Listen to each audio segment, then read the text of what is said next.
মধ্যযুগে ভারতীয় উপমহাদেশের অন্যতম শ্রেষ্ঠ সঙ্গীতজ্ঞ ছিলেন হজরত আমির খসরু। তিনি শুধু সঙ্গীতজ্ঞই ছিলেন না, ছিলেন কবি, গায়ক, সুফি সাধক, দার্শনিক এবং যোদ্ধা। প্রধানত ফার্সি এবং উর্দু ভাষায় তিনি গান ও কবিতা রচনা করেছেন। অসাধারণ গান ও কবিতার মাধ্যমে তিনি ভক্তদের কাছ থেকে উপাধি পেয়েছিলেন তুত-ই-হিন্দ বা ভারতের তোতা পাখি। আমির খসরুকে সেতার এবং তবলা বাদ্যযন্ত্রের আবিষ্কারকও বলা হয়েছে। তিনি ভারতীয়, ইরানি এবং আরবি সঙ্গীতের মধ্যে এমনভাবে সমন্বয় ঘটিয়েছিলেন তা গানের জগতে উত্তর ভারতীয় উচ্চাঙ্গ সঙ্গীতকে আরও প্রসিদ্ধ করেছিল। তার হাত ধরেই ভারতীয় উপমহাদেশে গজল সঙ্গীত এবং কাব্যের প্রচার প্রসার লাভ করে। আমির খসরুর জন্ম বর্তমান ভারতের উত্তরপ্রদেশের পাতিয়াতলি গ্রামে। তার জন্ম তারিখ সম্পর্কে সুনির্দিষ্ট কোনো তথ্য জানা যায় না, তবে 1253 থেকে 54 খ্রিস্টাব্দের মধ্যে তার জন্ম হয়েছে বলে ধারণা করা হয়। তার মূল নাম ছিল আবুল হাসান ইয়ামিন আল-দিন মাহমুদ। বাবা আমির সাইফুদ্দিন মাহমুদ ছিলেন মধ্য এশিয়ার লা চীনা হাজারা গোত্রীয় এবং তুর্কি বংশোদ্ভূত। মঙ্গলদের আক্রমণের সময় তার বাবা ভারতে চলে আসেন এবং মামলুক রাজবংশের সুলতান শামসুদ্দিন ইলতুৎমিশের অধীনে পাতিয়ালা রাজ্যের জায়গিরদারি লাভ করেন। তার মা বিবি দৌলত নাথ ছিলেন সুলতান গিয়াসউদ্দিন বলবনের প্রতিরক্ষা মন্ত্রী রাজপুত রাওয়াত আর্জের কন্যা। আমির খসরুর বয়স যখন মাত্র 7 বছর, তখন তিনি বাবাকে হারান। এরপর থেকে তিনি তার দাদু ইমাদুল মুলকের নিকট লালিত পালিত হন। মাত্র 8 বছর বয়সে তিনি কাব্যচর্চা শুরু করেন। 16 বছর বয়সে তার প্রথম কাব্যগ্রন্থ তুহু ফাতুস সিগার প্রকাশিত হয়। 20 বছর বয়সে তিনি তার ঠাকুমাকেও হারিয়েছিলেন। এই সময় তিনি গিয়াসউদ্দিন বলবনের ভাইয়ের ছেলে মালিক ছাজ্জুর সেনাবাহিনীতে যোগদান করেন। সেনাবাহিনীতে যোগ দিয়ে তিনি নৈপুণ্য প্রদর্শনের পাশাপাশি কাব্যচর্চার মাধ্যমে রাজদরবারের সবাইকে আকর্ষণ করতে থাকেন। গিয়াসউদ্দিন বলবনের পুত্র নাসিরউদ্দিন বুগরা খান তার প্রতিভায় মুগ্ধ হয়ে তাকে পৃষ্ঠপোষকতা দান করতেন। ফলে তিনি কাব্য ও সঙ্গীত চর্চায় গভীর মনোনিবেশ প্রদান করার সুযোগ পান। এই সময় তিনি বুহরা খানকে নিয়ে কিরান উস সাদাইন নামের একটি মানসিব রচনা করেন। রাজনৈতিক উত্থান পতনের মধ্যে 1290 খ্রিস্টাব্দে দিল্লি সালতানাতের খিলজি রাজবংশের শাসন প্রতিষ্ঠা হলে ওস্তাদ আমির খসরু সুলতান জালালউদ্দিন ফিরোজ খিলজির সচিব পদে নিযুক্ত হন। আমির খসরুর রাজনৈতিক দৃষ্টিভঙ্গিতে মুগ্ধ হয়ে সুলতান তাকে আমির খসরু উপাধি প্রদান করে। জালালউদ্দিন ফিরোজ খিলজিকে নিয়ে তিনি তার দ্বিতীয় মসনভি মিফতাহুল ফুতুহ রচনা করেছিলেন। জালালউদ্দিন ফিরোজ খিলজি মারা গেলে আলাউদ্দিন খিলজি দিল্লির সিংহাসন আরোহণ করেন। তার সময় আমির খসরু শিল্প সাহিত্যে তার প্রতিভা পুরোপুরি বিকশিত করার সুযোগ পান। এই সময় তিনি সুলতানের বীরত্বগাথা নিয়ে খাজিনাউল ফুতুহ নামে আরেকটি গ্রন্থ রচনা করেছিলেন। তার লিখিত অন্যান্য গ্রন্থের মধ্যে রয়েছে ওয়াস্তুল হায়াত, ঘুররাতুল কামাল, খামসাই খসরু, সাকিনা, দুভল রানী, বাকিয়া নাকিয়া, নহু সিপার, ইজাজি খসরু, আফজাল উল ফাওয়াইদ, তুগলকনামা, নিয়াত উল কালাম ইত্যাদি।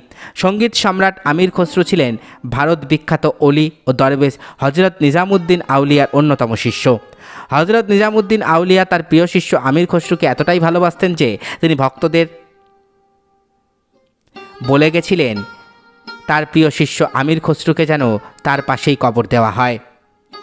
মূলত নিজামুদ্দিন আউলিয়া ও আমির খসরু উভয় আধ্যাত্মিক প্রেমে পড়ে গিয়েছিলেন দুজনের। এক্ষেত্রে তাদেরকে মাওলানা জামাল উদ্দিন রুমি এবং শামস ই তাবরিজির মধ্যকার প্রেমের সাথে তুলনা করা যায়। 1325 খ্রিস্টাব্দের শুরুতে নিজামুদ্দিন আউলিয়া যখন মৃত্যুবরণ করেন, তখন থেকে আমির খসরু তার কবরের পাশে গিয়ে বিলাপ করেন। এভাবে টানা 6 মাস বিলাপ করতে করতে অবশেষে আমির খসরু মৃত্যুর কোলে ঢলে পড়েছিলেন। নিজামুদ্দিন আউলিয়ার শেষ ইচ্ছা অনুযায়ী বর্তমানে গুরু শিষ্য সাহিত্য আছেন একসঙ্গে পাশাপাশি। আমির খসরু একই সঙ্গে তুর্কি, ইরানি এবং ভারতীয় সংস্কৃতির উত্তরাধিকারী ছিলেন। তৎকালীন ভারতীয় সঙ্গীত ছিল গ্রিক সংস্কৃতি এবং সঙ্গীত প্রভাবিত। মুসলিমদের সঙ্গীত চর্চা ছিল ইরান এবং আরবদের সঙ্গীত দ্বারা প্রভাবিত। ভারতে গ্রিক সঙ্গীতের প্রভাব শুরু হয় আলেকজান্ডার দ্য গ্রেটের ভারত বিজয়ের সময় থেকে। আমির খসরু এসব ধারার সমন্বয়ে একটি স্বতন্ত্র ধারা প্রবর্তন করার চেষ্টা করেন। আমির খসরু একই সাথে ভারতীয় এবং পারস্য কবিতা ও সঙ্গীতে পারদর্শী ছিলেন। পারস্য সঙ্গীতের পর্দা এবং ভারতীয় রাগ সম্পর্কে তার গভীর জ্ঞান ছিল। তিনি ভারতীয় এবং পারস্য সঙ্গীতের মিলন করে নতুন সঙ্গীত প্রকরণের সৃষ্টি করেছিলেন। আমির খসরুর সঙ্গীতের একটি বিশেষ ভঙ্গিকে বলা হতো কাওল। এটি ছিল দুই ভাষায় রচিত সঙ্গীত, যেমন ফার্সি এবং উর্দু। কাওল সঙ্গীত গাওয়া হতো সুফিদের দরবেশের মাহফিলে এবং ধর্মীয় অনুষ্ঠানে। এই কাওল থেকেই কাওয়ালি শব্দটি এসেছে বলে জানা যায়। এই কাওয়ালি সঙ্গীত আমির খসরুর নিজের উদ্ভাবিত সঙ্গীত ধারা, ফলে তাকে কাওয়ালির জনকও বলা হয়। ভারতীয় উপমহাদেশে কাওয়ালি এখন অত্যন্ত জনপ্রিয় একটি সঙ্গীত। খেয়াল ভারতীয় উপমহাদেশে এখনও জনপ্রিয় পরিচিত সঙ্গীতের ধারা। খেয়ালের পূর্বে ভারতে পরিচিত সঙ্গীত ধারা ছিল ধ্রুপদ। আমির খসরুর অন্যতম অবদান হলো তিনি এই সঙ্গীত ধারাকে ভারতীয় উপমহাদেশের সঙ্গীতে অন্তর্ভুক্ত করেছিলেন। তার হাত ধরেই খেয়াল ধারা জনপ্রিয় হয়ে ওঠে। এছাড়াও আমির খসরু কর্তৃক উদ্ভাবিত অসংখ্য সঙ্গীত ধারা উচ্চাঙ্গ সঙ্গীতে অন্তর্ভুক্ত হয়ে এখনও বিরাজমান। তারানা সঙ্গীত ধারা আমির খসরুর নিজস্ব আবিষ্কার। এটি হলো এক প্রকার শ্রুতিমধুর এবং দ্রুতগতির উচ্চাঙ্গ সঙ্গীতের ভাগ। এর শব্দ তরঙ্গ শ্রোতাকে গভীরভাবে আকর্ষণ করে, যদিও শব্দগুলো হয় প্রায় অর্থহীন।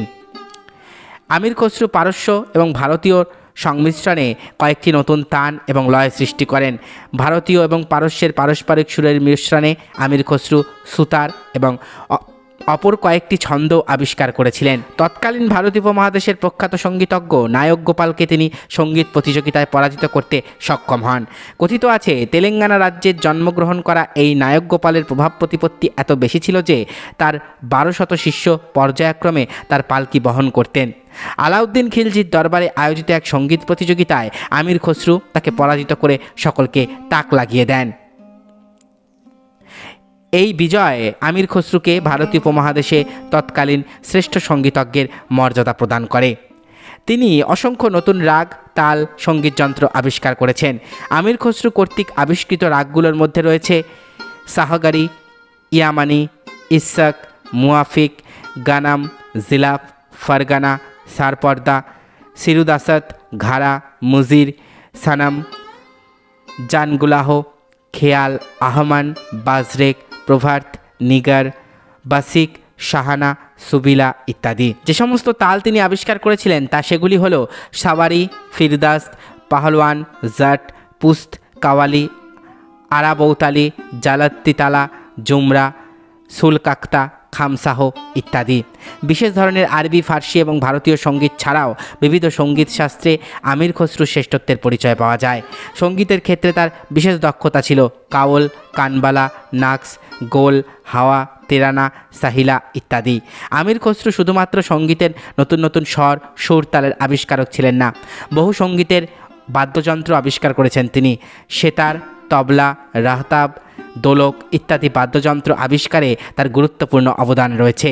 এর মধ্যে সেতার ও তবলা তার নিজেরই আবিষ্কার বলে জানা গেছে। বাকি বাদ্যযন্ত্রগুলো আরব ও পারস্য দেশ থেকে তিনি ভারতীয় উপমহাদেশে আমদানি করেন। আমির খসরুকে ভারতের প্রথম জাতীয় কবিও বলা হয়ে থাকে। তিনি ভারতীয় উপমহাদেশের একমাত্র মধ্যযুগীয় কবি এবং সঙ্গীতজ্ঞ যার গান, কবিতার প্রভাব এখনও বিদ্যমান। উপমহাদেশের শিল্প, সাহিত্য এবং সঙ্গীত সাধনায় আমির খসরুর অবদান চিরস্মরণীয়। এতক্ষণ আপনারা শুনলেন মধ্যযুগের ভারতবর্ষের এক অন্যতম সঙ্গীতজ্ঞ আমির খসরুর বর্ণময় জীবন কাহিনী। আশা করি ভিডিওটি আপনাদের ভালো লেগেছে। আমার চ্যানেলের ভিডিওগুলো যদি আপনাদের ভালো লেগে থাকে তাহলে অবশ্যই চ্যানেলটি সাবস্ক্রাইব করুন, পাশে থাকা বেল আইকনটি ক্লিক করে দিন যাতে পরবর্তী ভিডিও নোটিফিকেশান খুব তাড়াতাড়ি আপনাদের কাছে পৌঁছে যায়। আজকের মতো এখানেই শেষ করছি। ভালো থাকবেন সবাই। নমস্কার।